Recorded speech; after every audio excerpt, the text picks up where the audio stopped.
just here. Ready? Cell phone.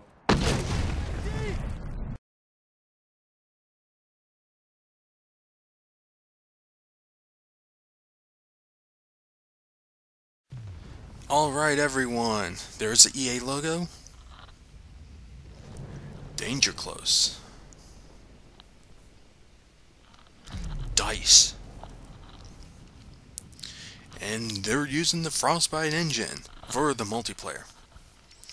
The single player, I believe they're using a modified version of the Unreal Engine. So, Medal of Honor came out at the same time as Black Ops did in 2010. This was EA's attempt to go head-to-head with Call of Duty. Everything about this game was designed to compete with Call of Duty. I'm going to be stressing this a lot because some of you are going to say, oh, they're not the same game. Well, the problem is EA has been marketing this as a Call of Duty killer. It's not really a Call of Duty killer. I don't think it's a bad game. I did enjoy the single player. It's about 5-6 hours long. It's not a long campaign, but you know, it's about the same length of time as I would say Black Ops. You know, it took both of these games took about the same time for me to complete the single player. About 5-6 hours. One thing I will say about this game is that I think it really is a good-looking game. This is on the 360. It's also on PS3 and on the PC. But I'm playing this on the 360, and I think this game looks really nice. You know, there are some graphical glitches, slowdowns. Actually, when this game does have slowdowns in the single player, it's not like little jitters. It's to the point where it's like a slideshow going on. That's how bad the slowdown can get in this game. Now, this particular scene I'm showing you is one of my favorite parts because, you know, you're with these 3 other guys and you're basically surrounded by all these Al-Qaedas. And it just seems like, alright, it's hopeless, there's no way out, and then at the very last second, I'm not going to spoil it, you guys will see it coming up, but you essentially dodge a bullet.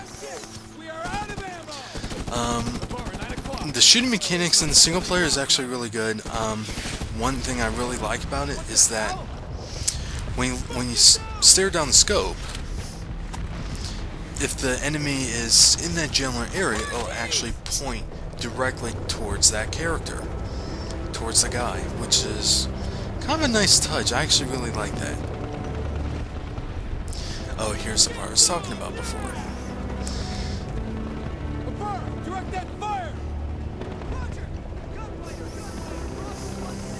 Now, control-wise, I will say this. The single player, I think, actually controls better than the multiplayer aspect. Now, the reason why I'm starting to stress this now is because the single player and multiplayer were developed by 2 different studios. The multiplayer was developed by DICE, which are known for the Battlefield games, and Mirror's Edge, if you remember that game. The single player is developed by Danger Close, which is part of one of EA's internal studios. From what I understand, Danger Close is a group of people from a particular EA developer. This was like a side thing they were doing, and that's how Medal of Honor came to be. But from what I understand, I'm probably not right on there, but now what you're looking at here is obviously the multiplayer component. Like I said, developed by DICE. Now, I've always liked DICE. I've always liked how they made the multiplayer. when it comes to how the game looks, the sound design in this game, in the multiplayer, just as good as Battlefield Bad Company 2, and hopefully it would be just as good, if not better, in Battlefield 3 when that game releases later this year. Now, the multiplayer in Medal of Honor plays like you're playing Bad Company 2. If you ever played Bad Company 2,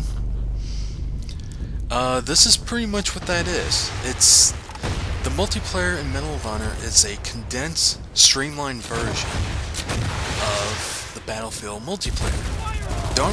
There are some vehicles, but that's not really emphasized in this game too much. There are only 3 classes. The 2 classes are absent, is the medic and engineer. The multiplayer is really designed to be streamlined and compete against Call of Duty. Unfortunately, while the multiplayer in this game is not terrible, it's not that great either. The biggest problem with this game is not that it has nothing to do with the controls, it has nothing to do how it looks and anything like that.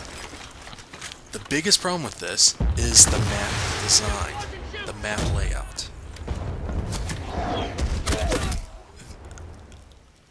I'm trying to figure out how to explain this correctly, but I guess the biggest problem with this game, with the map design, is that this is a camper's dream.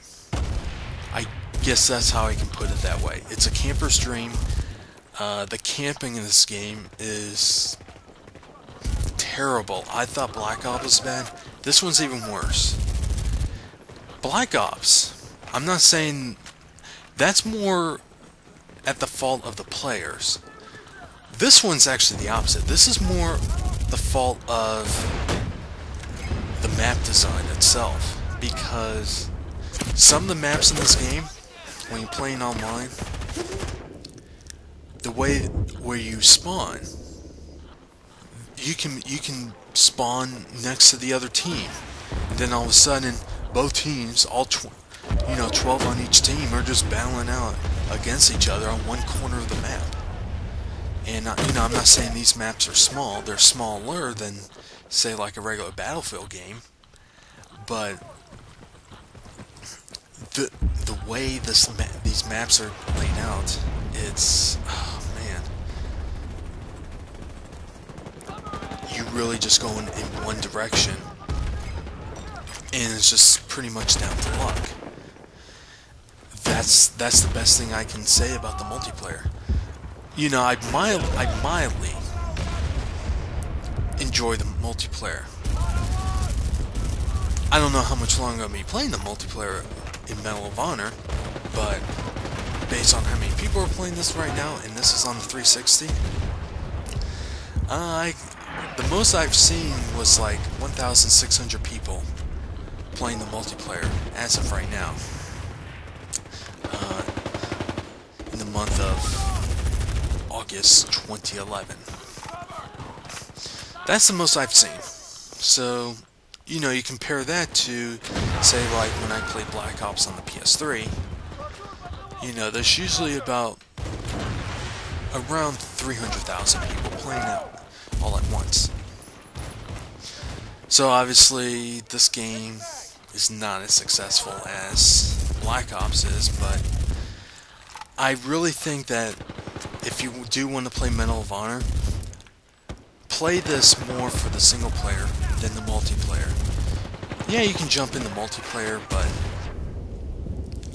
I think the single player aspect of the game is a better experience than you get in the multiplayer.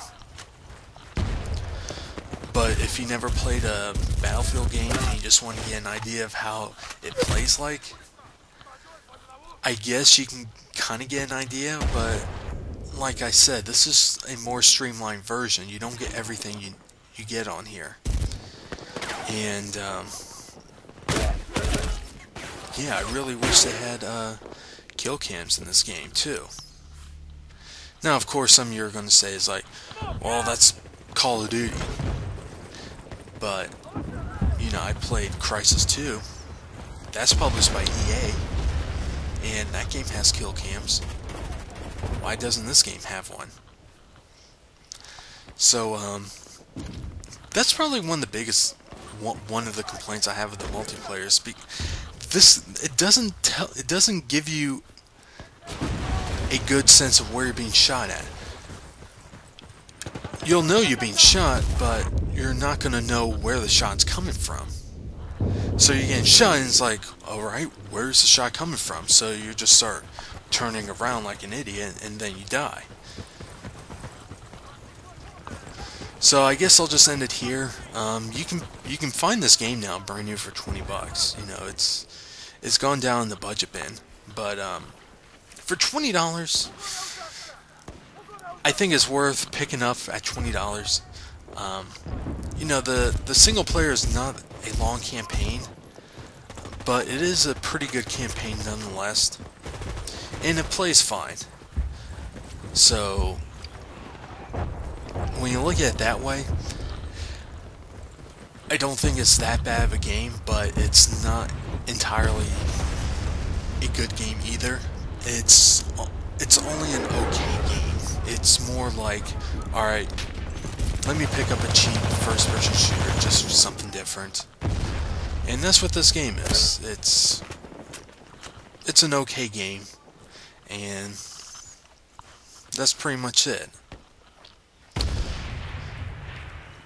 So I'll just end it here. I'll let you guys watch the rest of it.